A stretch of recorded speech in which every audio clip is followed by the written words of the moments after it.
breakfast? What'd you say? What do you want for breakfast? I don't care. Do you want it hot or cold? I can't hear you. Never mind. Why can't he make up his mind? Oh, well. While she gets Tom's breakfast, let's take a closer look at that pan. The iron ore for that pan came from the Mesabi Range. So let's start there and see what happened. Maybe it'll give us an idea of just what it is we have. Nature put the iron ore there, but it wasn't worth anything until men came along. Men with tools. These are the best workmen and the best tools on earth. As you look at what it takes to make one steel pan, think about why these men are so much better, why their tools are so much better.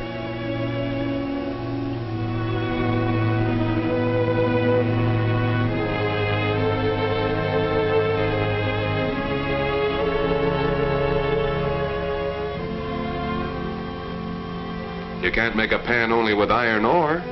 You need coal.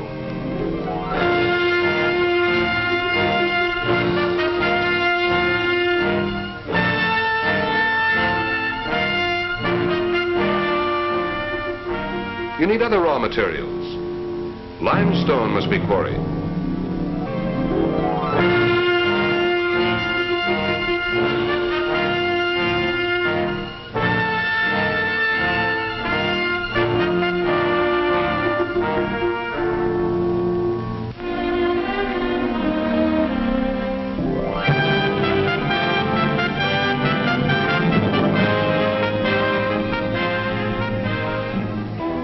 It takes a lot of know-how to make iron and steel. Coal must be reduced to coke before it can be used.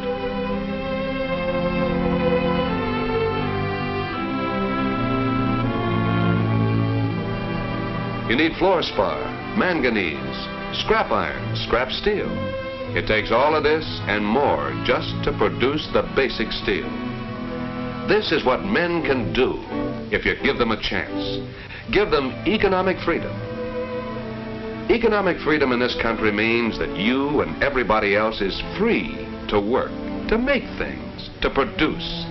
That's one part of it. You're free to buy and sell, to make a profit or a loss. That's the second part. And you're free to save and to invest in more and better tools. That's the third part. And it all adds up to the great gift of economic freedom. Keep it in mind as you watch these men and their tools.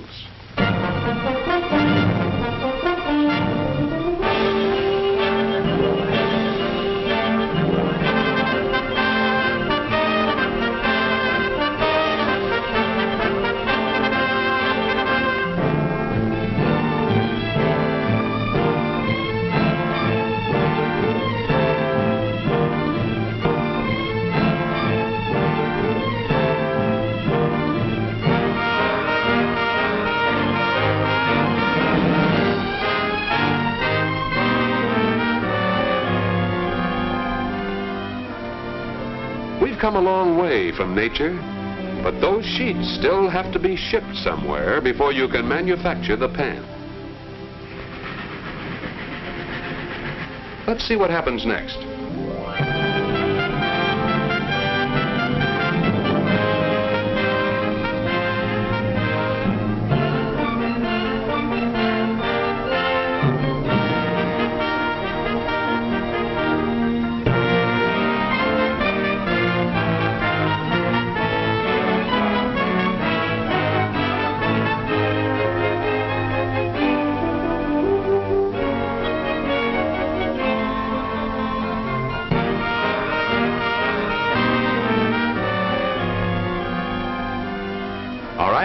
Now the pan is about ready to be offered for sale.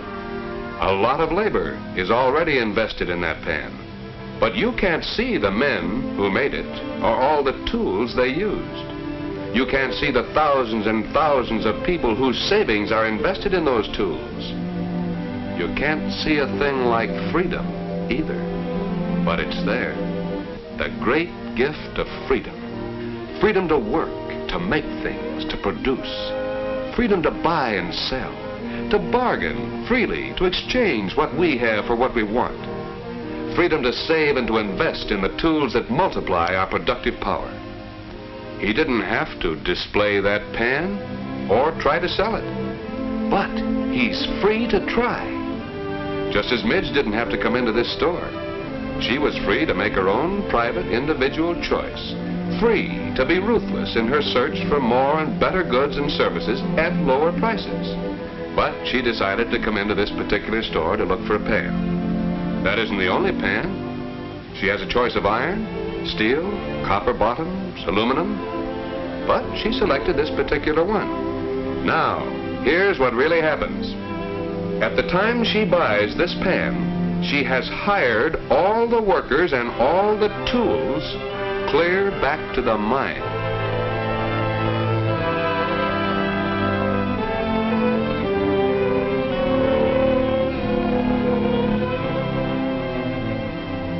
What she is able and willing to pay for that pan has to pay all the costs all the way back to nature, including the cost of something else you can't see. The cost of government.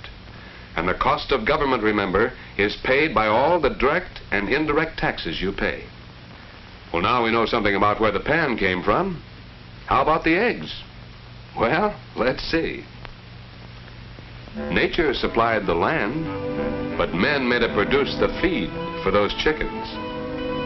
You can go in the egg business if you want to. That's what economic freedom means.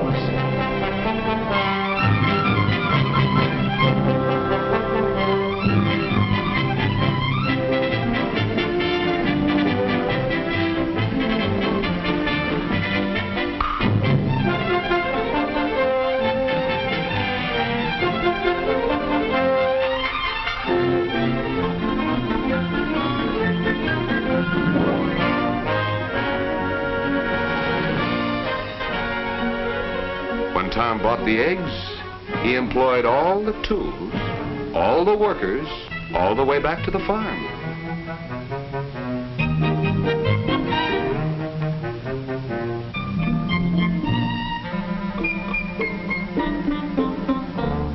Tom had to work with tools to earn enough to buy that pan. He had to work with tools to earn enough to buy the eggs. He used money as the transfer agent. Now, you can't eat money or fry eggs in it, but it's important. And it's easy to be fooled about money. How about it, Tom? What can you do with your take-home pay? Give it to Midge. If I didn't, she'd bat my ears down. And I would, too. Well, that's all right. And let's look into what money is and what it does. Take Tom. He works near the end of an assembly line and gets paid in dollars and cents for work with tools and with materials supplied to him. In other words, one way to earn money is through work using your brains and muscles, your skills, your know-how, for so many dollars and cents. Money has no fixed value. It has no value except at the moment you buy something with it. For example, you've seen the price of eggs jump around. Sometimes half a dollar will buy a dozen eggs, sometimes more than a dozen, sometimes less. In other words, your take-home pay is worth what you can buy with it when you buy it. And what you pay for anything, remember, has to cover all the costs of producing it, transporting it, and selling it, plus taxes which must be paid to operate the federal, state, and local governments. Yeah, but I didn't have to buy these eggs. If they get too high, we don't eat eggs. That's your privilege, so long as you live in a free country. You didn't have to buy this house either. That was my idea. It means something to own your own home. Not that I own it yet. Nobody told you you had to buy it, or that you couldn't buy it either. We figure that every dollar we put into this house is just like saving a dollar. The house is real, but the dollar value, and don't forget this, is what somebody will pay you for it when you want to sell it or rent it. We don't want to rent it. Yes, but it's nice to know you could if you had to. That's the second way you can get paid. How do you mean? There are two ways to earn money. You can be paid for work, any kind of work that produces goods or services, or you can be paid for the use of something you saved and bought, something you own, private property. To get the tools and the materials you work with, the conveyor belts and all the rest of what it takes to build an assembly line, millions of people like you saved and invested their savings in stocks and bonds. And it was their savings that made these tools possible. This was the money that bought the land, built the buildings, and provided all the facilities, power, running water, and thousands of other things that people ordinarily don't think about. All of these things are tools, and tools always come from the investment of savings. Let's put it this way. If you rented a room in your house, or the whole house, would you expect to be paid for it? Yeah, sure. Why not? If you saved and invested some money in your company, would you expect to be paid? Oh, sure. Only I don't have that kind of money. You've got a life insurance policy, haven't you? Yeah? Savings account in the bank? Yes, a little one. That's not like buying stock. Well, what do you think the insurance company or the bank, for instance, does with money? Use it. Invest it, I guess. That's right. Money is a medium of exchange, a transfer agent. They take your money and buy an interest in private property, the tools you work with, so that every dollar you save goes freely to work. The fact that most people in this country have life insurance, a bank account, stocks, or bonds, means that practically all of us have invested in the tools that produce the goods and services and comforts our lives depend on. That's how we get our tools. That's what happens with economic freedom. The farmers work close to nature, and most of them supply the manpower too, both management and labor. They know where their tools come from and what it takes to maintain them, to replace them with more and better tools. What we have in this country is so good and so successful that too many of us just take it for granted.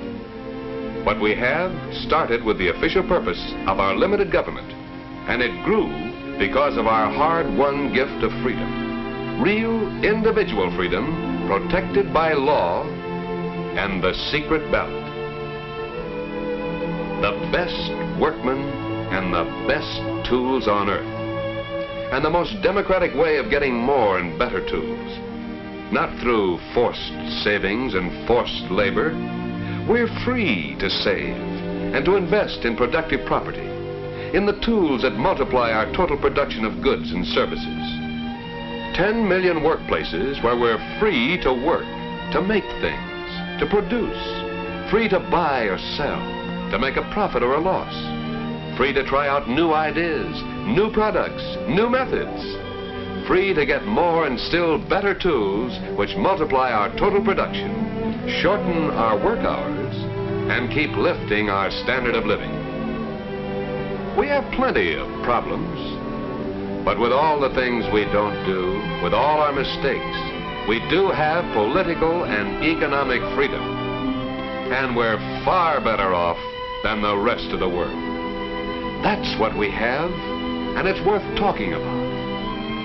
Let's talk about just exactly what we have in these United States and what it means to you.